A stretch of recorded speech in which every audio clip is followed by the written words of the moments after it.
Welcome to SR7 TV news. ముందుగా headlines.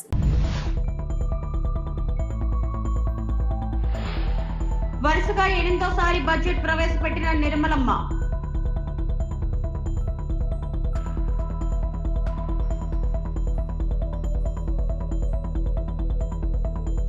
Police ఆధ్వర్యంలో ప్రేరణ job Mela.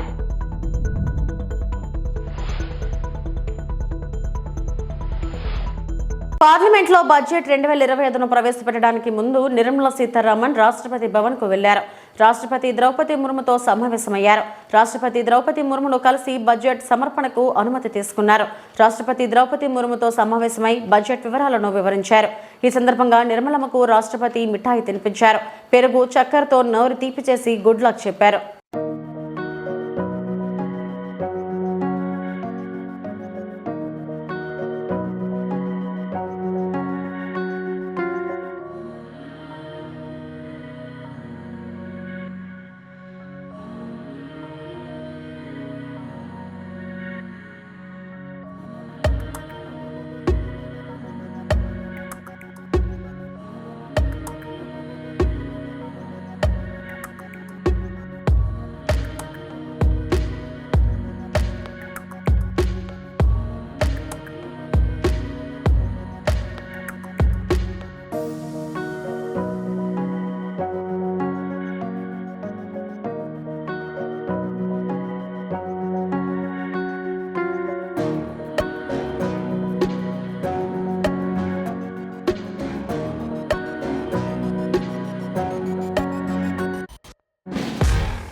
మధ్యతరగతి వర్గాలకు శుభవార్త. ఫలించిన వేతన జీవుల ఆకాంక్షలు. చాన్నాలకు ఎన్డీఏ హయాంలో పన్ను చెల్లింపుదారులకు భారీ ఊరట. కొత్త పన్ను విధానం. వ్యక్తిగత ఆదాయ పన్నుపై కేంద్రం కీలక నిర్ణయం. 12 లక్షల వరకు వ్యక్తిగత ఆదాయ పన్ను నుంచి మినహాయింపు. కొత్త పన్ను విధానంలో 12 లక్షల వరకు పన్ను నుంచి మినహాయింపు. 18 లక్షల వరకు ఆదాయం వచ్చేవారికి 70,000 వరకు లబ్ధి. 20 లక్షల వరకు ఆదాయం వచ్చేవారికి 1.10 లక్షల వరకు లబ్ధి. పాత పన్ను విధానం. పాత పన్ను విధానంలో 4 లక్షల వరకు పూర్తి పన్ను మినహాయింపు. 4 లక్షల నుంచి 8 లక్షల ఆదాయంపై 5% పన్ను. 8 లక్షల నుంచి 12 లక్షల ఆదాయంపై 10% పన్ను. 12 లక్షల నుంచి 16 లక్షల ఆదాయంపై 15% పన్ను. 16 లక్షల నుంచి 20 లక్షల ఆదాయంపై 20% పన్ను. పాత పన్ను విధానంలో 20 లక్షల నుంచి 24 లక్షల ఆదాయంపై 25% పన్ను. పాత పన్ను విధానంలో 25 లక్షలకు పైగా ఆదాయంపై 30% పన్ను. Happy to announce that there will be no income tax payable up to income of 12 lakh rupees.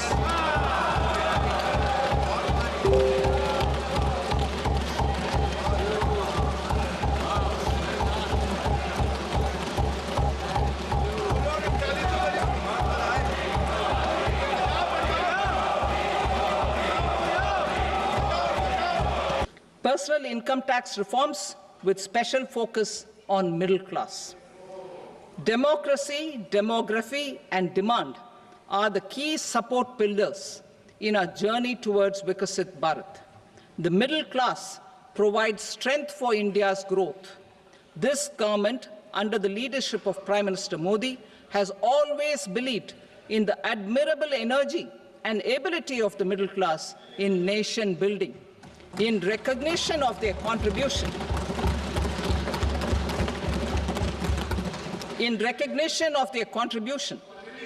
we have periodically reduced their tax burden.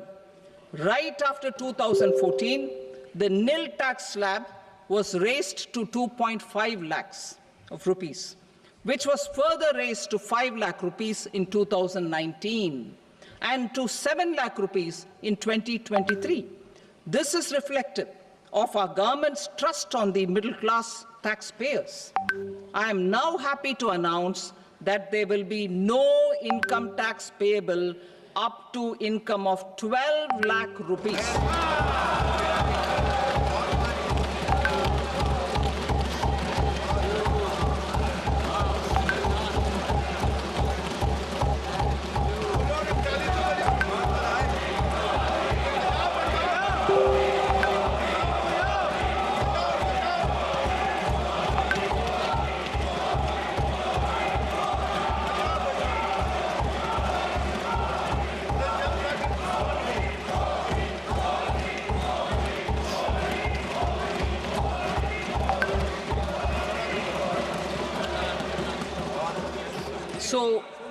average income of 1 lakh per month other than the special rate income such as capital gains under the new regime.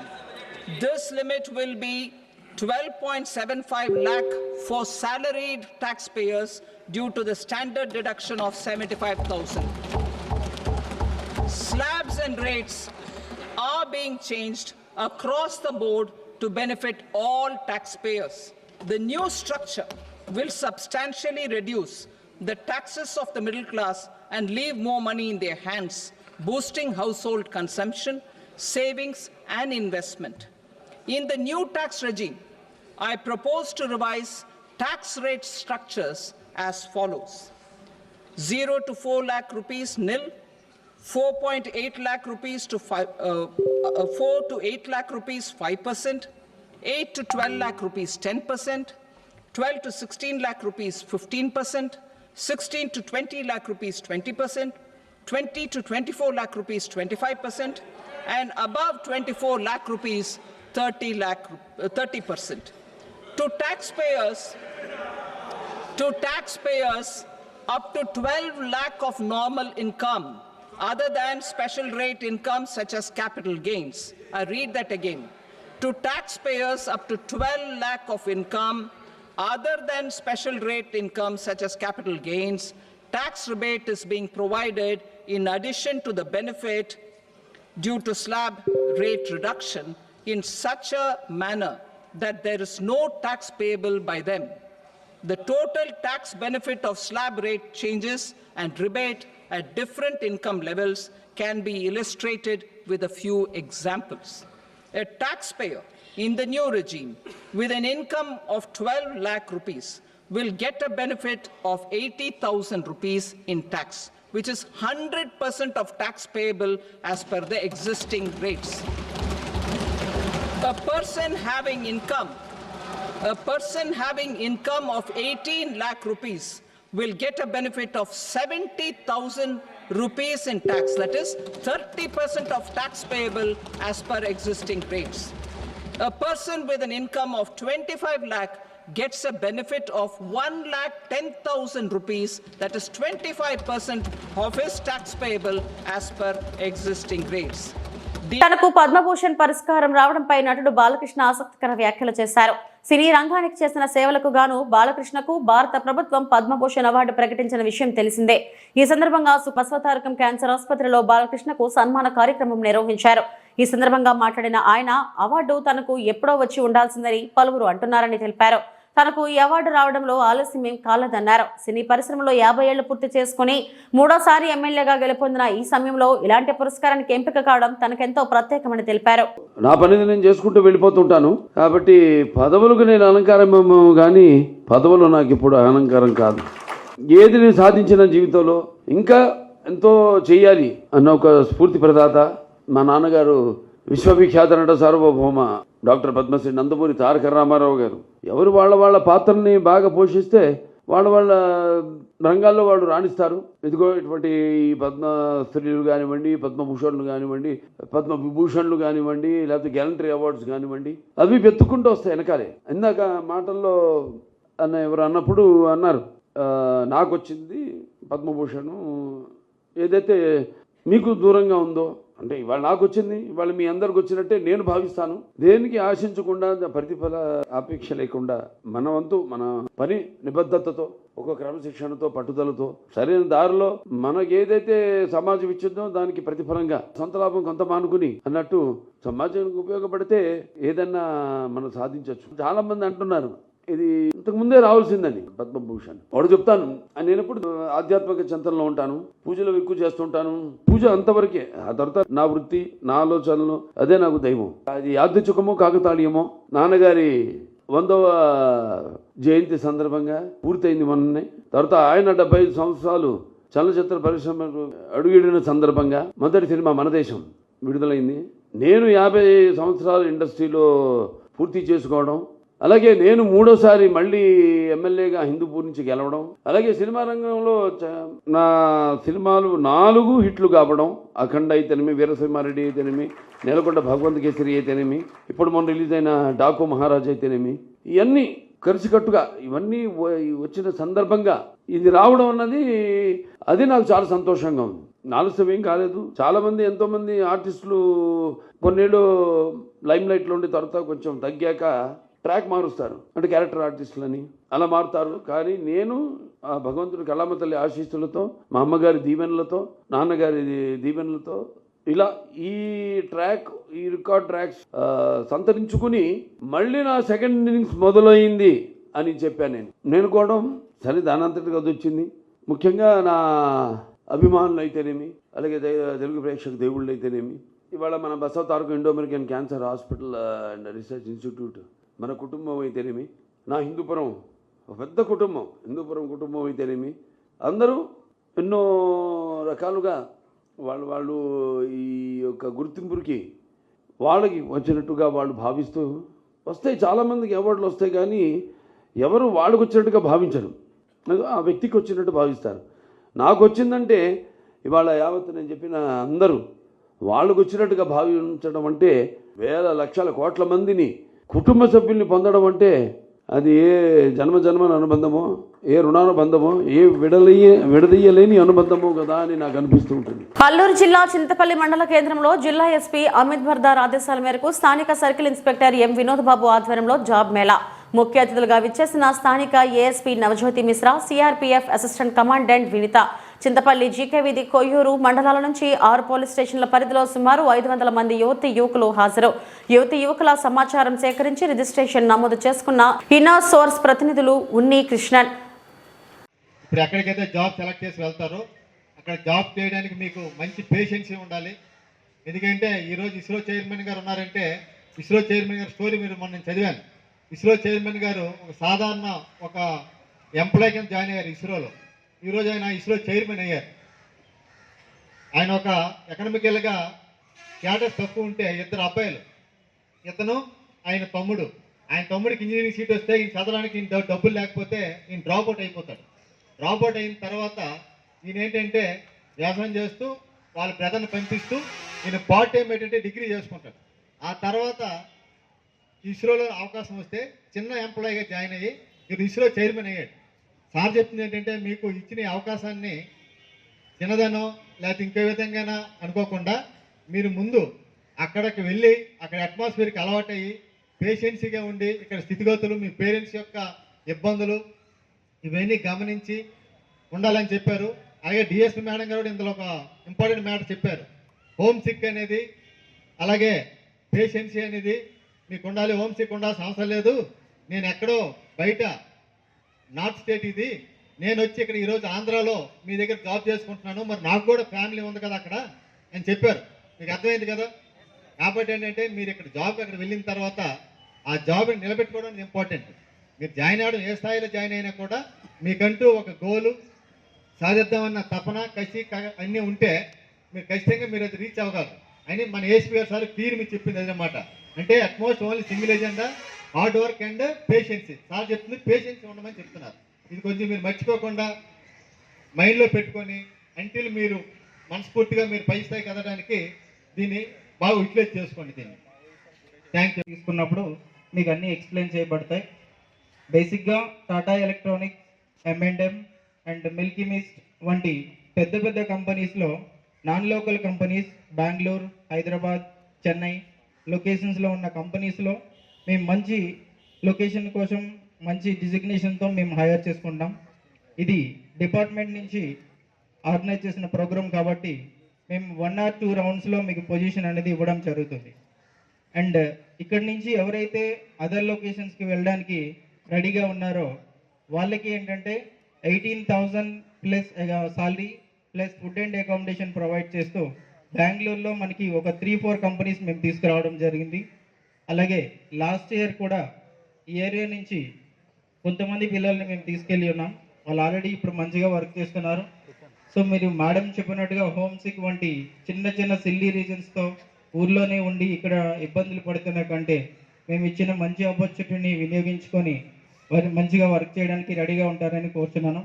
And Bengaluru, Mumbai, Chennai, Hyderabad వంటి లొకేషన్స్కి ఎవరైతే వెళ్ళి work చేయలేం, మాకు family problems and ఫినాన్షియల్గా issues ఉన్నాయి, లోకల్లోనే jobs కావాలి అని ఎవరైతే ఎదురు చూస్తున్నారో వాళ్ళకి హైదరాబాద్ అండ్ వైజాగ్ మీకు నియర్ బై లొకేషన్స్లో 11,000 శాలరీ నుంచి 15,000 శాలరీతో మేము కొన్ని కంపెనీస్ని తీసుకొచ్చున్నాం. సో అవి కూడా మేము ఇండివిజువల్గా ఇంటర్వ్యూస్ చేసినప్పుడు చెప్పడం జరుగుతుంది. సో ఈ యొక్క మంచి ఆపర్చునిటీని వినియోగించుకుంటారని కోరుచున్నాను. అలాగే మీకు ఆల్రెడీ క్యూఆర్ స్కానర్స్ అనేవి ఇవ్వడం జరిగింది. మీ గూగుల్ స్కానర్ ద్వారా మీ యొక్క బయోడేటాని స్కాన్ చేసి మీ డీటెయిల్స్ అన్ని ఫిల్ చేస్తే మీ యొక్క డీటెయిల్స్ అన్నీ మాకు వస్తాయి. సో ఈ రౌండ్స్ అనేవి 1 or 2 రౌండ్స్లో కంప్లీట్ చేసిన తర్వాత మీకు ప్లేస్మెంట్స్ ఆఫర్స్ అనేవి మీకు విత్ ఇన్ ద వీక్లోనే వస్తుంది. సో మీరు ఇమీడియట్గా జాబ్ కోసం మంచిగా. నంద్యాల జిల్లా ఆళ్లగడ్డ డిబేట్ కు సిద్ధం అంటున్నావు కదా, మేము కూడా సిద్ధమే. వైఎస్ఆర్సీపీ నాయకుడు భూమా కిషోర్ రెడ్డి ఆళ్లగడ్డ ఎమ్మెల్యే భూమా అఖిలప్రియకు ప్రతి సవాల్ విసిరిన భూమా కిషోర్ రెడ్డి మీరు ఎక్కడెక్కడ అవినీతి జరిగిందో అక్కడే డిబేట్ పెడదామని మీడియా ముందు తనదైన శైలిలో నిప్పులు చెరిగారు. మేము చెప్పింది విజయ డైరీలో కొత్తూరు గ్రామంలో ఎర్రమట్టి, జగత్ డైరీలో 70 లక్షల కరెంటు బిల్లులు బకాయిలు ఉందని అక్కడికి వచ్చి డిబేట్ పెడితే ఇంకా చాలా బాగుంటుందని తెలియజేశారు. భూమా కిషోర్ రెడ్డి నా ఇంటి ముందుకు వచ్చి నువ్వు ఏం చేస్తావు, అవినీతి ఎక్కడ జరిగిందో అక్కడే డిబేట్ పెడదామని, దానికి కూడా మేము సిద్ధమని వైసీపీ నేత భూమా కిషోర్ రెడ్డి ప్రతి సవాల్ విసిరారు. నిన్న నేను చేసిన అఖిలప్రియ మీద చేసిన ఆరోపణలకి ఈరోజు స్పందిస్తూ ఎలక్ట్రానిక్ మీడియాలో వీడియో చూశాను. ఆమె మాట్లాడుతూ చర్చకి ప్రూఫ్లతో పాటు నువ్వు సవాల్ అంటున్నావు కాబట్టి నేను సిద్ధం అంటుంది. సిద్ధం అంటూ ఆమె నీ ఇంటికి వస్తా 4 గంటలకి, నువ్వు ఉండు, నేను దీని మీద చర్చించాలి అది అని మాట్లాడుతుంది. సో ఈరోజు నిన్న నేనేమి ఆరోపించాను, విజయ డైరీలో నువ్వు 1 కోటి పైన అప్పున్నావు అని చెప్పేసి నీ మీద ఒక ఆరోపణ చేశాను. దాన్ని ప్రూవ్ చేయాలంటే నా ఇంటికి వచ్చి నేను గాడిదలు కాస్తామా? దాన్ని ప్రూవ్ చేయాలంటే విజయ డైరీలో డిబేట్ పెట్టు. అండ్ ఇంకోటి ఎలక్ట్రికల్ డిపార్ట్మెంట్, ఈరోజు ఎలక్ట్రికల్ డిపార్ట్మెంట్కి నువ్వు బకాయిలు ఉన్నావు అని చెప్పి నేను ఆరోపించడం జరిగింది. అది ప్రూవ్ చేయాలంటే నా ఇంట్లో ప్రూవ్ అవుతుందా? ఎక్కడ పోయి ప్రూవ్ చేసుకోవాలి? పెట్టు, దమ్ము ఉంటే ఎలక్ట్రికల్ డిపార్ట్మెంట్లోనే డిఈ ఆఫీస్లో పెట్టు. అదేవిధంగా కొత్తూరులో ఎర్రమట్టి తోలుతున్నావు అన్నాను. ఇక్కడ కూర్చుంటే ఏమొస్తుంది? ఎర్రమట్టి తోలినావా లేదా చూడాలంటే ఆడికి పోవాలి కదమ్మా. ఇదేందో నీ ఇంటికి వస్తా, నీ నట్టింటికి వస్తా, ఏం బాలకృష్ణ సినిమా డైలాగ్లో ఏమన్నా? అది కాదు, నువ్వు నిజంగా చిత్తశుద్ధే ఉంటే చర్చకు రావాలి అనుకుంటే ఈ డైవర్షన్ పాలిటిక్స్ ఆపు. ప్రతి దానికి మీ తెలుగుదేశం పార్టీ వాళ్ళకి డైవర్షన్ డైవర్షన్ డైవర్షన్. ముందే అది ఆపి నువ్వు చర్చకు రావాలనుకుంటున్నావు, పద విజయ డైరీకి పోదామా, లేకపోతే కొత్తూరుకి పోదామా, కుర్జీలు నువ్వే తెప్పిస్తా ఉన్నావు, తెప్పించు. మా దగ్గర అక్రమంగా సంపాదించే సొమ్ము కూడా లేదు, నువ్వే పెట్టు. కుర్జీలు తెప్పిస్తావు, నీళ్లు తెప్పిస్తావు, టీ తెప్పిస్తావు, అందరికి తెప్పించు. అన్నీ ఆన్నే పెట్టు. కొత్తూరులో కూర్చున్నాం, గ్రామ ప్రజల్ని పిలుచు. ఎవడా దొంగనా కొడుకులు ఎత్తుకుపోయేది మట్టి ఆడని పేరు చెప్పిస్తాం. అండ్ ఇంకా ఏమున్నా నీ మీద ఆరోపణలు చేస్తున్నాం, ప్రతిదానికి నేను కట్టుబడి ఉన్నా. నువ్వు నా ఇంటికి వస్తే ఏం పీకేది ఏముంది? ఎప్పుడు చూసినా నీ ఇంటికి వస్తే నేను ముందు అవి మానుకొని రేపు నువ్వు చర్చకి సిద్ధమైతే పద విజయ డైరీకా, టైం నువ్వు చెప్తావా, మేం చెప్పమంటా మేం చెప్తాం, లేదా ఎలక్ట్రికల్ డిపార్ట్మెంట్గా నువ్వే చెప్పు. ఎప్పుడు కావాలంటే అప్పుడు నీ డిపార్ట్మెంటే కదా, వాళ్ళు అందుబాటులో ఉండాలంటే నువ్వు చెప్తూనే ఉంటారు, మేము చెప్తే ఉండరు. డిఈ ఉండాలంటే మేము చెప్తే ఉండరు, మీరు చెప్తూనే ఉంటారు. నీ ఇంటి పక్కనే ఆ 2 నెంబర్లు కూడా మీకు తెలియదంటే చెప్పండి, మేమే చెప్తాం, సర్వీస్ నెంబర్లు కూడా.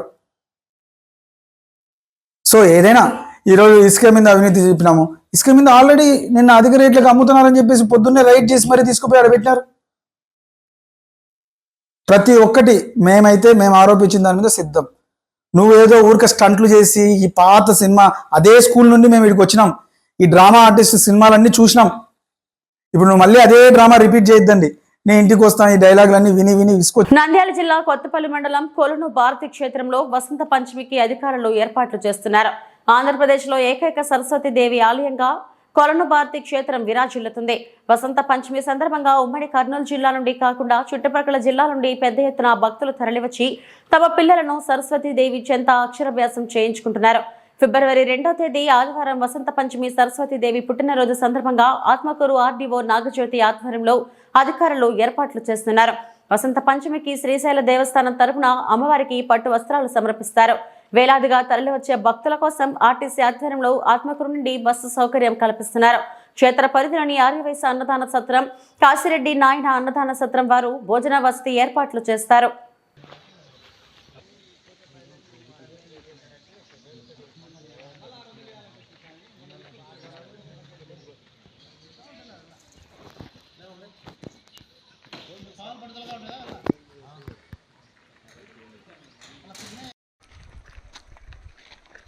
అంటే కొలన భారతి టెంపుల్ దగ్గర 2వ తారీఖు అంటే ఆదివారం రోజు వసంత పంచమి ఉత్సవాలు జరగబోతున్నాయి. వాటికి సంబంధించి దాదాపుగా 20,000 నుంచి 30,000 దాకా భక్తులు ఇక్కడికి రావడానికి అవకాశం ఉంది. అదేవిధంగా అంటే రేపటి దినం శనివారం సాయంకాలం నుంచి బయలుదేరి ఆదివారం ఉదయానికి మన శ్రీశైలం దేవస్థానం నుంచి కొలనభారతి అమ్మవారికి పట్టు వస్త్రాలు రావడం జరుగుతుంది. వాటిని ఉదయం 4:30 నుంచి 5 గంటల మధ్యలో అమ్మవారికి అభిషేకానంతరం సమర్పించడం కూడా జరుగుతుంది. వాటి కోసం ఇక్కడ ఏర్పాట్లన్నీ కూడా దాదాపుగా వారం రోజుల నుంచి ఆల్ డిపార్ట్మెంట్స్ అంటే రెవెన్యూ డిపార్ట్మెంట్ ఆధ్వర్యంలో మన గౌరవ ఎమ్మెల్యే గారి సూచనలు మరియు కలెక్టర్ మేడం గారి సూచనలతో ఇక్కడ అన్ని ఏర్పాట్లు జరుగుతున్నాయి. భక్తులకు నీటి వసతి కానీ తర్వాత వారికి తర్వాత భోజన సదుపాయం కానీ అన్నీ కూడా ఎటువంటి ఇబ్బందులు లేకుండా చూసుకోవడానికి అందరూ కూడా ప్రయత్నం చేశారు. దాదాపుగా అన్ని సదుపాయాలు పూర్తి కావచ్చాయి. రేపటి సాయంత్రానికల్లా అన్నీ కూడా పూర్తి అవుతాయి. కాబట్టి భక్తులందరూ కూడా ప్రశాంతంగా వసంత పంచమి రోజు ఇక్కడికి వచ్చి దర్శించుకొని అమ్మవారి దయకు పాత్రలు కాగలుగుతారు. తర్వాత ఇక్కడ మన రాష్ట్రంలోనే ఉన్న ఒకే ఒక సరస్వతీదేవి దేవస్థానం కాబట్టి ఆ రోజు ఇక్కడ మన చిన్నపిల్లలకి అక్షరాభ్యాసాలు కూడా ఇక్కడ ఎక్కువగా జరుగుతాయి. సో కాబట్టి ఎవరికి కూడా ఎటువంటి ఇబ్బందులు కలగకుండా బారికేడ్ సదుపాయం కూడా తోసుకోకుండా జరగడానికి ఏర్పాట్లు చేస్తున్నాము. సో అందరూ కూడా ఇది గుర్తుంచుకొని ప్రతి ఒక్కరూ భక్తులందరూ కూడా దేవస్థానానికి వచ్చి దర్శించుకోవచ్చు. మనము ఆర్టీసీ డిపార్ట్మెంట్తో మాట్లాడి స్పెషల్ బస్సులు కూడా అరేంజ్ చేయడం జరిగింది. సో కాబట్టి ఎటువంటి ఇబ్బంది లేకుండా వాళ్ళు ఎవరైనా కూడా వచ్చి దర్శించుకోవచ్చు. అన్నీ పూర్తి చేశారు. పార్కింగ్ ఇక్కడ పార్కింగ్కి R&B డిపార్ట్మెంట్ వాళ్ళు, తర్వాత మనకి తర్వాత వాటర్ RWS వాళ్ళు, తర్వాత శానిటేషన్ మన MPDO కొత్తపల్లి, తర్వాత ఇంకా మిగిలిన అన్నీ కూడా మనకి ఇబ్బంది లేకుండా జరుగుతున్నాయి. మనము తార్ రోడ్లు వెంటనే కల్పించడానికి అవకాశం లేదు కాబట్టి ట్రాఫిక్ నిబంధనలు జాగ్రత్తగా పరిశీలించడానికి మన పోలీస్ డిపార్ట్మెంట్ వాళ్ళని ఆదేశించడం అనేది. సో వాటికి ఎటువంటి ఇబ్బందులు లేకుండా అయితే చూసుకోగలుగుతాం. ప్రస్తుతం తార్ రోడ్ సదుపాయం కల్పించడానికి మాత్రం కుదరదు. వాటర్ అప్లై చేయమని చెప్పాము, కొద్దిగా మట్టి లేకుండా ఉండడానికి. 20,000 నుంచి 30,000 దాకా వచ్చే అవకాశం ఉంది. శ్రీశైలంలోని బ్రహ్మరాంబ సమేత మల్లికార్జున స్వామి అమ్మవార్లను సంక్రాంతికి వస్తున్నాం సినిమా హీరోయిన్ గా చేసిన మీనాక్షి చౌదరి దర్శించుకున్నారు. ముందుగా ఆమె రత్నగర్భ వినాయక స్వామిని దర్శించుకుని పూజలు చేశారు. గర్భాలయంలో మల్లికార్జున స్వామికి అభిషేకం నిర్వహించుకుని అమ్మవారికి కుంకుమార్చన పూజలు చేశారు. స్వామి అమ్మవార్లను దర్శించుకున్న అనంతరం అమ్మవారి ఆశీర్వచన మండపంలో అర్చకులు వేద పండితులు వేద ఆశీర్వచనాలు ఇచ్చి దీవించారు. ప్రముఖ హీరోయిన్ శ్రీశైలానికి రావడంతో అక్కడున్న వారు ఆమెతో సెల్ఫీ దిగేందుకు ఆసక్తి కనపరిచారు.